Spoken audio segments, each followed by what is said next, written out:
You did this with your mouth. Like, you talked yourself into this. Well, if you're interested at all, you should do a podcast. I was doing a radio show for years before I podcasted it. I don't think people realise just how liberating and freeing and inspiring podcasting can be. You know, even with just walking into any genre of podcasting, you walk into community. The reason podcasts connect so much is it feels more personal. What we learned pretty quickly is that only 1 or 2% of the people who listen ever donate. Most people don't. People are used to free media, advertising supported media. At the moment, podcasting for us isn't a business, and it's not designed to be it. You know, running something as a business or being paid doesn't always mean dollars, pounds, euros. It can be payment in another way.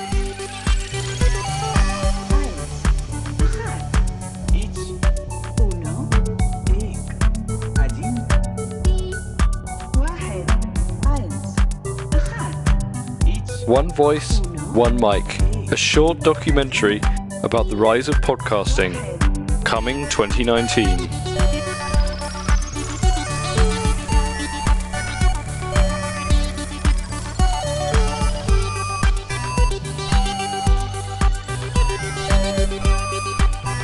Plug in, record, send it to iTunes, boom, congratulations, you're a podcast.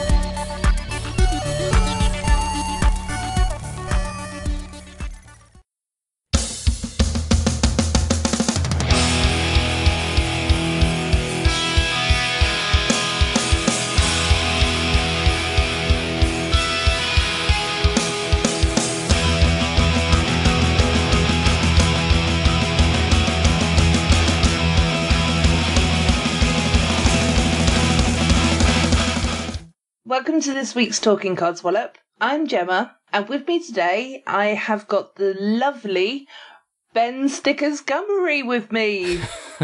That's my nickname now, apparently. It is, yeah. Yes, I was informed by Graham that I had to call you that. I didn't realise that you were called Stickers Gummery, but there you go. Is that because of going to the HBO show? Yeah, I was giving out promotional stickers, and it's become a kind of like a running story of things going, people losing stickers or just lots of talking about stickers. It's a very inside joke, that one. But it's now my nickname, so... Now you're going to have to explain it for the rest of your life. Yeah. Well, if that's to go by then, that evening I was going, and you get a card, and you get a card, and you get a card. Because I was giving out my podcast business cards that day. Maybe I'm Gemma Cards Williams. Yeah. No, we're not going to make that stick. There's a pun there as well, but there we go. You said make that stick, and so now I'm thinking about stickers again. Oh, what a joke! You see, that was a good one. I'm so good at puns, I don't even know I'm doing them. So how are you, Ben? I'm good, thanks. Yourself? Yeah, I'm good as well, thank you. So one of the reasons why I asked if you would like to be a guest on the show was because of your documentary that you've recently released, which is called One Voice, One Mic, a short documentary. And it's like really fantastic. So we'll get into that a little bit now, but maybe we can get into it a bit more in depth a bit later if you want to. You know, have a little chat in between sort of thing. But I was just interested as to like what kind of background you've got in sort of filmmaking. If you've got much, or if, you know, this is a new project, that kind of thing. Well, it's mostly from what I've listened to on podcasts or watching like extras on DVDs and stuff like that. And I started making some things on YouTube, like editing clips from movies, and when we've done interviews at Comic-Cons and stuff. And then I started to get interested to see if I could do something a bit more serious. Yeah, and obviously you did that very well because it does look fantastic. So I'm gonna you know, really blow smoke up your ass here, and but it is absolutely fantastic. It is 18 minutes long, and everybody's sort of thinking probably, oh, it's 18 minutes long, you know, but it's the most gripping and interesting 18 minutes, especially if you listen to podcasts or if you are a podcaster as well, because it kind of gives you some tricks and tips, which is always, you know, it's always good because we all need tricks and tips, really, when we're in this game. Yeah. Yeah, you did a very good job. Thank you. And it was nice to see a couple of friends on there as well. Yeah, so I thought when you watched it, you might recognise one or two people in there. Yeah, well, there was at least 3. Yeah, and a voiceover guy. I could hear his voice, but I couldn't see him. Yeah, who is that does the voiceover on there? Because I wasn't sure about that. I think we needed a little bit more Ben Gummery, but is that don't like being on the camera? No, there wasn't any sense in me being in it. Like there is one bit where you can hear me interviewing someone on there, but no, there didn't need to be much of me in there this time. Yeah, that was Matt Lees, wasn't it? You were interviewing. Yeah. Friend of the show, Matt Lees. And our composer. And your composer, yeah. Yeah. Because it was a big team project as well, wasn't it? Yeah, there's quite a few people who helped behind the scenes. There's not just me, even though I did most of it. Yeah. There is other people. Yeah. It's always good to have people you can sort of delegate things to, isn't it? Yeah. Yeah. So you haven't got to take on all of it. I hope there was somebody who made sandwiches and stuff as well. Yeah, craft service, yeah. Gotta have someone there. And donuts. Although you're very slender and skinny in form, so I don't think you ate that many donuts, did you? No, not that many. It's not fair. I just look at a donut and I gain weight. What kind of inspired you to do this documentary? Well, I was helping out someone in America that was going to be making a feature-length documentary about podcasting, so I'd already started filming some stuff in the UK, and I was but that kind of project kind of fell apart, but I still had all this footage that I shot. Oh, okay. So kind of early this year, I decided that I was going to, well, I had already had kind of an idea about making like a short film about podcasting in the UK specifically. And that's kind of what this became, because we do have some Americans in there, but it is like a lot about what's going on here, which maybe you don't hear that much about. Yeah, it was nice to actually hear our side of things, and because they were indie podcasters as well. That was also nice because it was like a nod to like us indie podcasters that don't really get any of the limelight regularly. Because you've got the big guns that all sort of go around, the radio shows and the as much as I love him, the Kevin Smiths and the Joe Rogans out there, Yeah, well, it's there's a lot of celebrities will just start up a podcast and then instantly they can have, so many listeners, but just because they've got their name attached to it. So it's Yeah. Well, on last week's episode, I actually brought up that Gemma Collins has just recently brought out a podcast, which someone I really don't like. Really, really don't like her. She's got an ugly, ugly personality, shouldn't have to share a name with that. But yeah, it's the fact that she at one point was at top of the charts because of Towie, and it's like yeah. It really drives me nuts. But, that's life, isn't it? So yeah. I've got, oh, sorry. Go on. Sorry.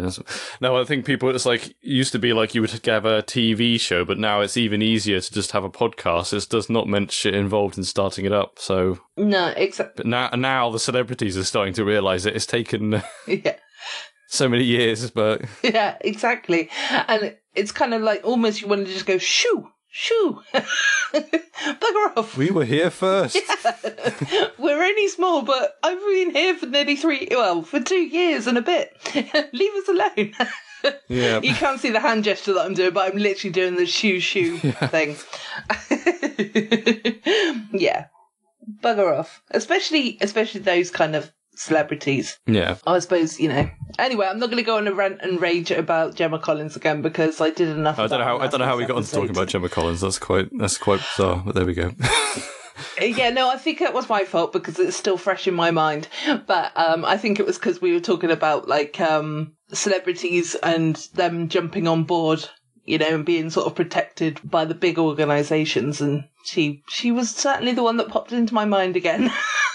So maybe I'm actually obsessed with her. So with regards to, because obviously you've got clips in there from Kevin Smith, was that something that he recorded, or were they clips that you were able to use, or just hope you were able to use, sort of thing? Well, it's some of it is stuff that I have asked permission for, and some of it is stuff that I kind of just like, I'm hoping I fly under the radar and it's like do the indie film thing of just see what happens. But because there was some things where I asked them, I'd really wanted to put in, and I asked for them, and then because they said no, if I then put it in, I would be, asking for trouble, really, wouldn't I? Yeah, absolutely. But it's much easier to be told. What I've learned doing this is it's much easier to be told no after the fact than just, no, you can't. Oh, great. What are we going to do now?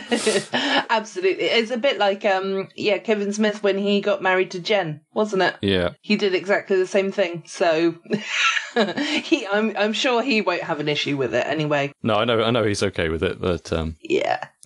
Well, I'm sure anybody who's watched it wouldn't go out there and report it. But if they do, they're going to get a big cod coming around their head. A bit like the mini advert where there's like the guy with the fish. Do you remember that advert? Yeah.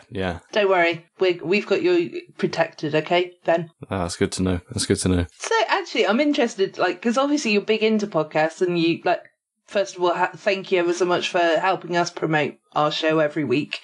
And that really does mean a lot to us. You haven't got your own podcast, though, have you? No, it's not. I never really. I mean, I've dabbled with it, but I never really got into doing a show. I've always been more on the listener side of things, or I like guesting on podcasts sometimes. But yeah, I am more on the listener side, so I guess that's kind of what kind of was good for this film as well. It was good to sort of show it from that point of view. Yeah, definitely. Because that surprises me, because you are so interested in podcasts that I was always like, oh, I wonder if, I think at one point I did ask you, have you actually got a podcast? And you said no. And I was like, oh, I guess it's not for everybody, is it? Well, it's also like you've got to have that really, the idea of what you want to do. Like, this is the podcast I'm going to do. No one else is going to do this. And I don't have that yet. I mean, maybe one day. Yeah. But I'm quite happy listening. Yeah.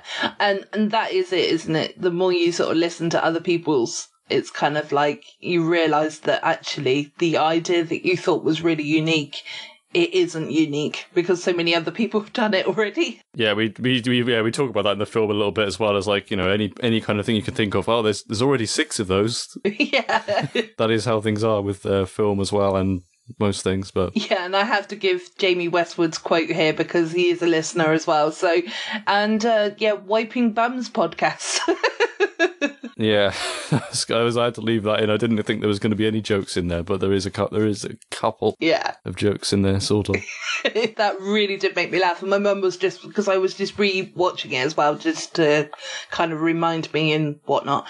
Yeah, that bit came on and my mum started laughing at it as well. So, so it was 2 giggles in our house. Yeah, we have to give credit to Jamie for that, because I actually did get to screen in at like a small cinema in Cardiff. We did like an early screening, and that was one of the things that actually got a laugh, which I was like, okay. I didn't plan for that to be a laugh, but it worked, so that was really good. Yeah, I think it's because of the way he says it in such seriousness.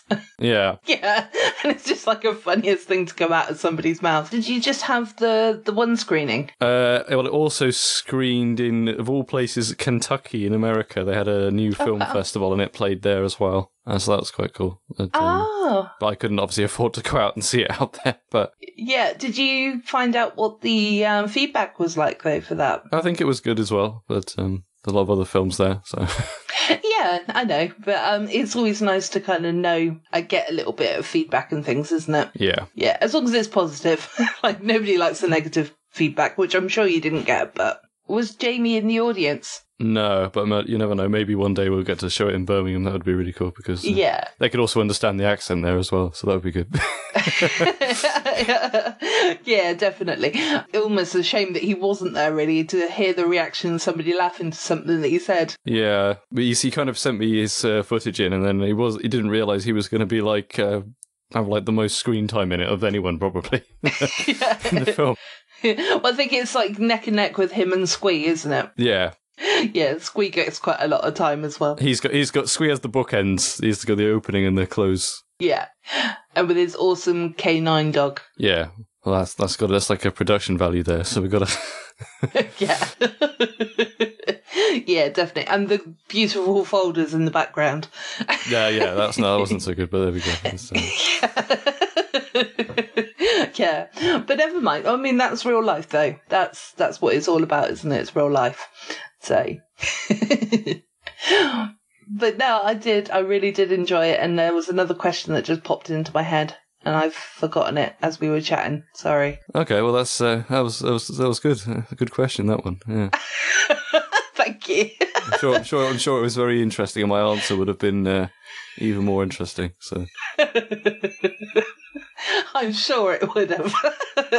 That's the problem with me, is that I get chatting and then I go la la la la la la la la la, and then everything just like falls out of my brain. So, but it doesn't matter, because I know that question will come back in a moment.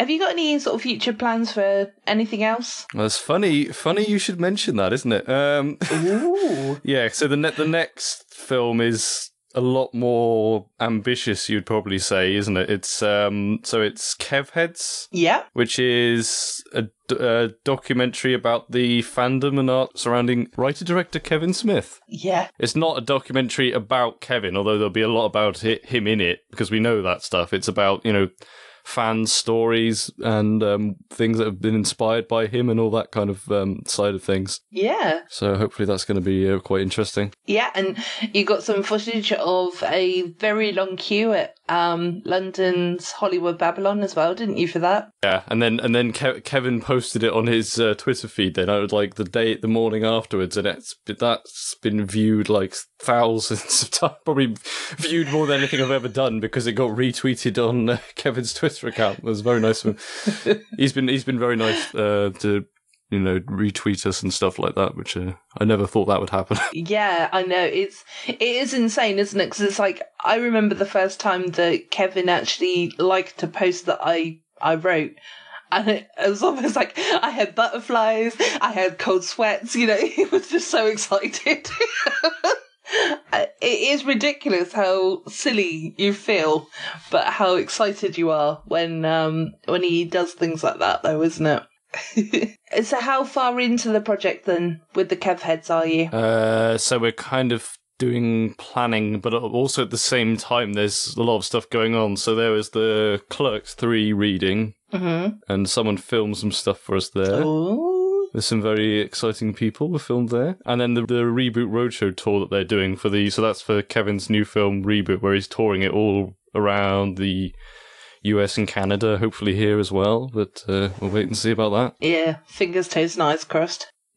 What was your first introduction to Kevin Smith? Well, it was years ago now. It was because on Film 4 they released Dogma in the UK, and they used to play it all the time. So it would be like on the 10 o'clock slot on TV, and my brother and I would just watch it over and over again. And then sort of years later, when I first went to university, someone recommended that I watch Clerks, and I was like, discovered that it was directed by Kevin and all these other films that he'd done that were sort of connected. It's funny, isn't it? Because it is like a continuous story in some ways, even though it's different films, because it's got the same characters in. Yeah, I think Dogma was possibly the first one that I saw as well. But then, went back to, did a little... trying to think if Google was even available at that point, but let's say I did a little Google and found out, about his other films, and then did a complete binge watch of all of Kevin Smith's films. So I can't even remember how long ago it was, but it's been a long, long time that I've been watching his films, let's put it that way. And actually meeting him at, I shouldn't bring this up because you weren't there. Oh, there we go. Yeah, sorry. But I met him anyway. Yeah. And it was it was like years of nervousness sort of coming through. I've never been so nervous meeting a celebrity, and I was literally shaking like a leaf, and just I kind of wasted the moment. Do you know what I mean? Because I was nervous. Yeah, well, I don't know how when it happens, it's going to be difficult, because I need to actually talk to him about some stuff. But also, I'm going to be a complete... I don't know if I'll be able to make, sentences properly. Yeah. But, see how that goes. Well, maybe have a couple of drinks first. Yeah, that's a good idea. Yeah. I think, that might be a good idea. It just takes the edge off very slightly, doesn't it? So, yeah. Well, that is if you drink. I think you do, don't. I do, yeah. Yeah. Not quite as much as I did at the Hollywood Babylon meetup. No, probably not. But there we go. Yeah, I brought 2 drinks that they said, "Oh, Yeah, you'd had some drinks already before the. well, I suffer with anxiety, see, so I needed those drinks to kind of like get me through the door. On a genuine note, though, because I do when I'm meeting a crowd of people, I get very nervous. So I needed a couple of drinks just to kind of kickstart the day for me. But yeah, and then when the guy said, "Oh, do you want medium or do you want large?" I was like, "Oh, I've been waiting a while for these drinks. I'll get large, 2 of them." The biggest glasses that you can ever imagine. Filled with cocktail. And I was like, amazing. I've got 2 of them. So if it's hard for people to believe that actually I suffer with anxiety because I'm always sort of like bubbly and laughing and things like that. But yeah, it does. It definitely does kick in. Well, it's a lot of people have that problem though, so. Yeah, definitely. But that evening was so much fun. It was nice to finally meet you. And I turned around to you and I said, "But you're not Welsh." Yeah, I know. The funny thing is, because my other half's Welsh, and I usually, on Facebook, I usually have a picture of 2 of us. Okay. And loads of people, when I meet them from the internet, like, "Oh, I thought you were the other guy." It's like, oh, for God's sake. Oh, no. But, never mind. Yeah, it's like it can be like incognito, so...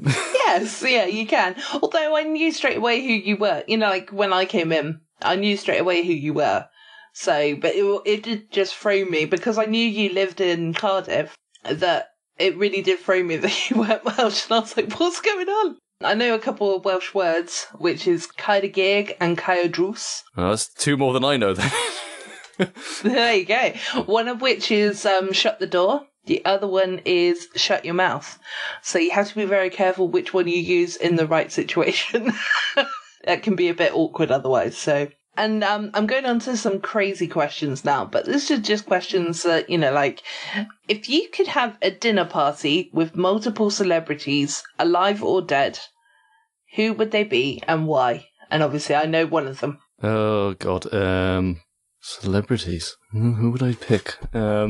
The number is up to you. The number of people is up to you as well, by the way. Number of people. I'm thinking like do the Mount Rushmore of George Lucas. Yeah. I think you're probably guessing Kevin Smith. No, I had no idea. Robert Rodriguez. Let's just have Harrison Ford there because he'll mumble and no one will understand what he's saying. That would be quite funny. And then like Kevin could be like, Ralph, you're right. Oh, that's cool. That sounds like a really cool dinner party. So going back to your projects, where can people find them on social media? Okay, so for the One Voice, One Mic documentary, Twitter handle, it's the letter 1 _ The letter 1? The letter 1. I really should have done a better one for that. But yeah. But I believe that letter is a number. Yeah, number. That's right. Yeah, that's the number 1. Try that again. No, it's staying in. I'm sorry, Ben. The number 1 voice, the number 1 mic, so One Voice, One Mic. And then KevHeads is... Ben's audio briefly cut out here. So for KevHeads, it's actually as simple as @KevHeadsDoc. And my blog is Indie Mac User. So you can also find me on Twitter, Indie Mac User. So in that case, Ben, I think we've been talking enough Codswallop this week. I've been Gemma. And I've been Ben. And watch this space, because I think he's going to be famous one day. You did this with your mouth. Like, you talked yourself into this. Well, if you're interesting at all, you should do a podcast. I was doing a radio show for years before I podcasted it. I don't think people realise just how liberating and freeing and inspiring podcasting can be. Even if just walking into any genre of podcasting, you're walking into community. The reason podcasts connect so much is it feels more personal. What we learned pretty quickly is that only 1 or 2% of the people who listen ever donate. Most people don't. People are used to free media. advertising supported media. At the moment, podcasting for us isn't a business, and it's not designed to be. Running something as a business or being paid doesn't always mean dollars, pounds, euros. It can be payment in another way.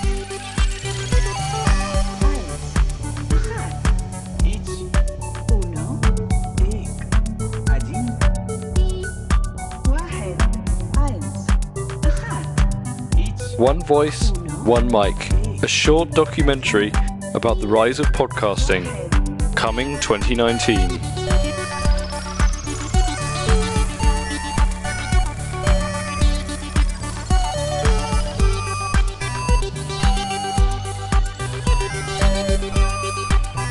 Plug in, record, send it to iTunes, boom, congratulations, you're a podcast.